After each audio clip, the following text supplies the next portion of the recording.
हिंद, वंदे मातरम। प्यारे साथियों, स्वागत है आपका आपके चैनल जनमानस क्लासेज में।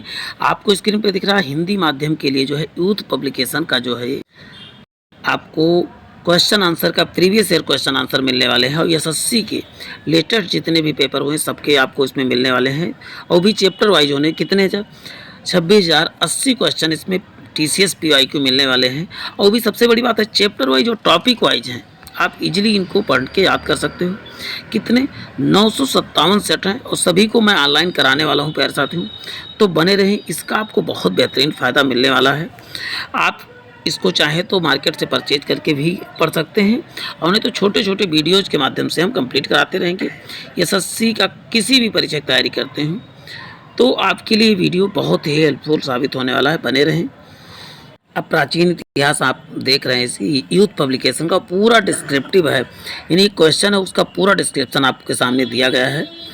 तो चलते हैं प्यारे साथियों, इसमें हम पहले पाषाण युग देखने वाले हैं, पाषाण काल के बारे में। पहला क्वेश्चन आपको स्क्रीन पे दिख रहा है, भीमबेटका पुरक पाषाण काल का एक प्रसिद्ध स्थल है, भारत के किस राज्य में है? पहला स्थान बिहार है, उत्तर प्रदेश है कि राजस्थान है कि मध्य प्रदेश? तो इसका उत्तर प्यारे साथियों क्या हो जाएगा? इसका उत्तर हो जाएगा मध्य प्रदेश, यानी ऑप्शन डी करेक्ट हो जाएगा। अब इसके बारे में डिस्क्रिप्शन आप पढ़ सकते हैं। देखिए क्या है, भीमबेटका पुरक पाषाण काल एक प्रसिद्ध स्थल है जो भारत के मध्य प्रदेश राज्य में रायसेन जिले में, किस जिले में है? रायसेन जिले में है।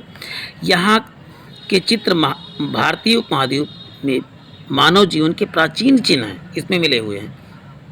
इसकी खोज किसने 1957-58 में विष्णु श्रीधर वाकड़कर द्वारा किया गया था।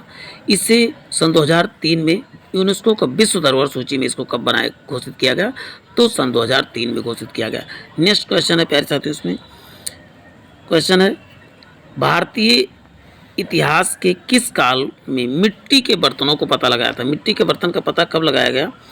तो इसका उत्तर आपको बता दें, उत्तर आपको दिख गया होगा। तो उत्तर हो जाएगा नवपाषाण काल में मिट्टी के बर्तनों का जो है पता लगाया गया था। इसके डिस्क्रिप्शन पर देखिए कहाँ से मिट्टी बर्तन मिले थे।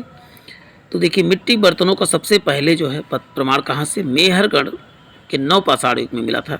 मेहरगढ़ कहाँ पर है? पाकिस्तान में है। चलते हैं नेक्स्ट देखते हैं। इसमें नेक्स्ट है, निम्नलिखित में से कौन सा पूर्व ऐतिहासिक स्थल मिट्टी के सतहों पर खुर के निशान यानी हूप मार्क के रूप में मवेशियों के पालन का पुरातात्विक प्रमाण कहाँ पर मिलता है?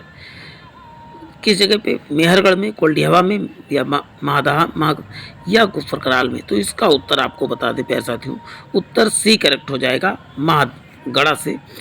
महागढ़ा नवपाषाण काल का पुरास्थल है जो उत्तर प्रदेश के कहाँ पर है? इलाहाबाद में कि मेजा तहसील के पहाड़ी क्षेत्र में बेलन नदी घाटी के तट पर स्थित है। इसकी खोज जो है 1975 में हुई थी। यहाँ से पशुबाड़ा का साक्ष्य, यानी पशुबाड़े जब वहाँ पशु बांधे जाते हैं उसके भी साक्ष्य प्राप्त हुए हैं। इसके अतिरिक्त गोलाकार झोपड़ियाँ के प्रमाण, वहीं चावल मवेशियों के खुर के निशान भी, बकरी, भेड़, घोड़े, हिरण तथा जंगली सूअर की हड्डियों के रूप में मवेशी पालने के भी प्रमाण यहीं से प्राप्त होता है। तो आप बताएं कि कहाँ? महागढ़ा से प्राप्त हुआ है। चलते हैं नेक्स्ट क्वेश्चन है। देखिए 3 क्वेश्चन हमने देखा विद डिस्क्रिप्शन देखा। नेक्स्ट है, प्रारंभिक मनुष्यों द्वारा उपयोग किया जाने वाला माइक्रोलिथ थे, क्या थे? तो उत्तर में पत्थर के औजार क्या कहलाते थे? माइक्रोलिथ कहलाते थे, मनुष्यों द्वारा उपयोग किए जाते थे। माइक्रोलिथ पत्थर का औजार स्टोल टूल होते थे जो मध्य पाषाण काल के हैं। किसमें? ये जो माइक्रोलिथ है किसका? नवपाषाण ने मध्य पाषाण का है। इन औजारों का निर्माण सामान्य रूप से समांतर फलकों वाले छोटे ब्लेडों पर क्वार्टजाइट, चट, जैस्पर, अगेट जैसे सिलिका पत्थरों से होता था, जिनकी लंबाई कितनी होती थी? 1 से 5 इंच होती थी। ये उपकरण वास्तव में छोटे तथा कैसे होते थे? नुकीले होते थे। प्यारे साथियों, बहुत ध्यानपूर्वक आपको वीडियो देखना है। विभिन्न प्रकार की आकृतियाँ जैसे अर्धचंद्र, समलम तथा त्रिभुज आदि पाए गए हैं। देखिए इसमें और भी, इसमें भीलवाड़ा जिले में कोठारी नदी के तट पर जो स्थित बागौर जो है भारत का सबसे बड़ा पाषाणकालीन है। सबसे बड़ा मध्य पाषाणकालीन स्थल कौन सा है? तो बताओ, भीलवाड़ा जिले में स्थित कोठारी नदी के तट पर जो है बागौर स्थान भी सबसे बड़ा स्थल है। और इसी काल में शव को दफनाने की प्रथा की शुरुआत मानी जाती है। किसमें? मध्य काल में ही जो है शव को दफनाने का साक्ष्य प्राप्त होता है। नेक्स्ट है देखिए, निम्नलिखित में से कौन सा भारत का पुरातात्विक महत्व का एक पुरास्थल है? कौन सा है? तो हुना सागी जो है पुरातात्विक महत्व का एक पुरास्थल है। अब इसके बारे में जान लेते हैं प्यारे साथियों। देखिए, हुना सागी कहाँ पर है? कर्नाटक राज्य में स्थित है। एक प्रारंभिक पुरास्थल है। हुना सागी का पूरा पाषाण उपकरण चूना पत्थर, बलुआ पत्थर, क्वार्टजाइट, डोलोमाइट जैसे विविध प्रकार के पत्थरों से बने हुए हैं।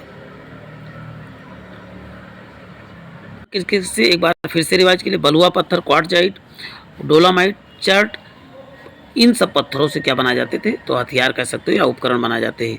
देखिए, बात करते हैं बुर्ज होम। ये कहाँ पर? जम्मू कश्मीर में तथा मेहरगढ़, बलूचिस्तान, पाकिस्तान। बलूचिस्तान कहाँ? पाकिस्तान में है। मेहरगढ़ इस समय जो है बलूचिस्तान के पाकिस्तान के बलूचिस्तान प्रांत में है। वहीं चिरान सारण बिहार में है। नवपाषाण कालीन ये सभी क्या है? ज्ञात स्थल हैं। बुर्ज होम। सेल्ट एक क्या है? नवपाषाण कालीन क्या है? एक घर है, एक उपकरण है, एक मकबरा है। तो एक प्रकार का सेल्ट क्या है? एक उपकरण है। इसके बारे में जानते। सेल्ट एक क्या है? नवपाषाण कालीन उपकरण है।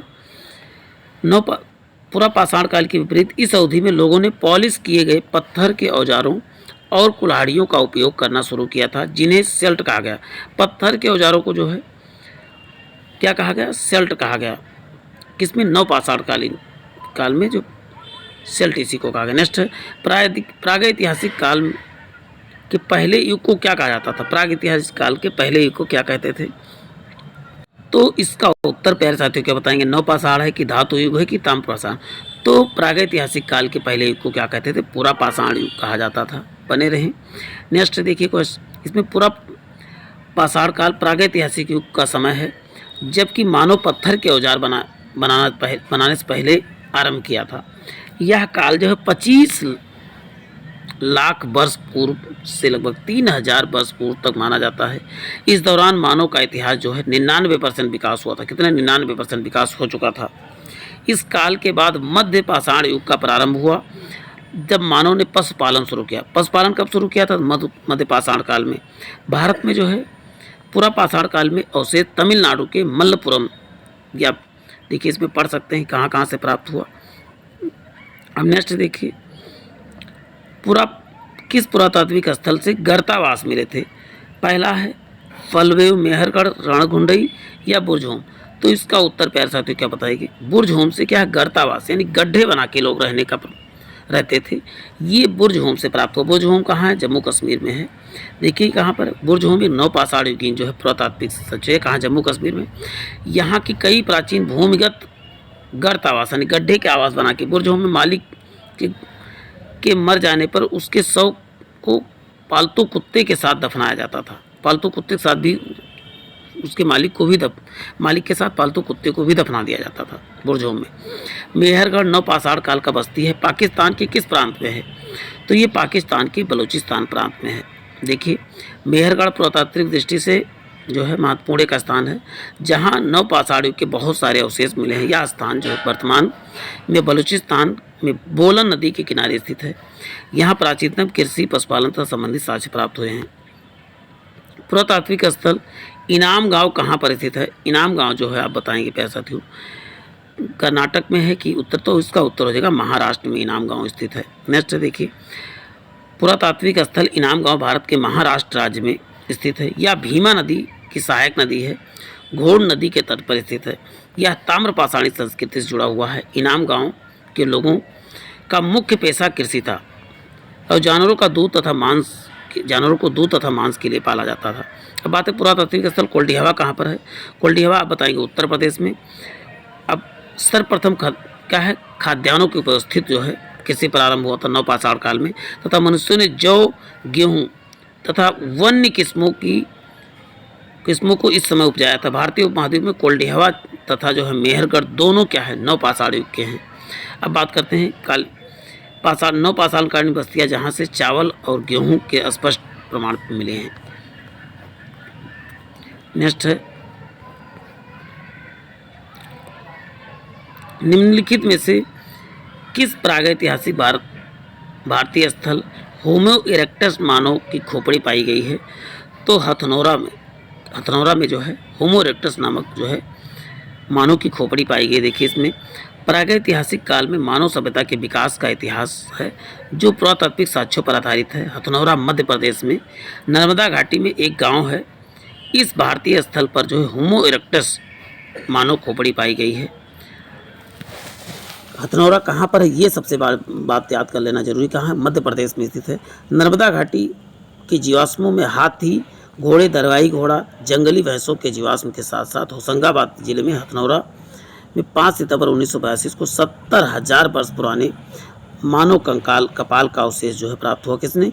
डॉक्टर अरुण सोनकिया ने इसे प्राप्त किया गया था। चलिए नेक्स्ट देखते हैं। निम्नलिखित में से किस स्थान पर जो है पुरातत्वविदों को 5 जंगली कुत्तों तथा 12 सिंघा के सींग का अवशेष प्राप्त हुआ है? तो उत्तर बुर्ज होम में जो है कहते 5 जंगली कुत्तों तथा 12 सिंघा के सींग के अवशेष प्राप्त हुए हैं। बुर्ज होम पहले जानते हैं कहाँ? जम्मू कश्मीर में है। चलते हैं नेक्स्ट देखते हैं। जारवे कल्चर तथा चालकोलिथिक पुरातात्विक स्थल जो है जो वर्तमान समय में निम्नलिखित में से किस भारतीय राज्य में स्थित है? तो ये जारवे कल्चर जो है एक चारोलिथिक पुरातात्विक स्थल है। ये कहाँ पर है? तो महाराष्ट्र में स्थित है। देखिए जारवे संस्कृति ताम्र पाषाण कालीन जो है संस्कृति है। एम.एन. देश पांडे ने इस संस्कृति को खोज किया था। जोरबे महाराष्ट्र राज्य के अहमदनगर जिले में गोदावरी नदी की सहायक नदी परोरा के तट पर स्थित एक गांव है। इसी नाम से इसका नाम जोरबे संस्कृति कर दिया गया था। चलते हैं नेक्स्ट। जम्मू कश्मीर में पुरातात्विक महत्व का स्थल निम्नलिखित में से कौन सा है? तो बुर्ज होम है जहाँ गर्तावास मिला था, गड्ढे का आवास मिला था। देखते हैं इसमें पुरातात्विक स्थल बुर्ज होम जम्मू कश्मीर में स्थित था। सन 1935 में टी टेरा व पीटरसन द्वारा इस स्थल की खोज की गई थी। कब? 1935 में। यहाँ गर्तावास तथा कब्र से मालिक के साथ कुत्ते के दफनाने का साक्ष्य प्राप्त हुआ है। चलते हैं नेक्स्ट। अब नेक्स्ट हम जो है इसमें नेक्स्ट वीडियो हम सिंधु घाटी सभ्यता की पे लाएंगे। बने रहें प्यारे साथियों। आज के लिए इतना ही। जय हिंद, जय भारत।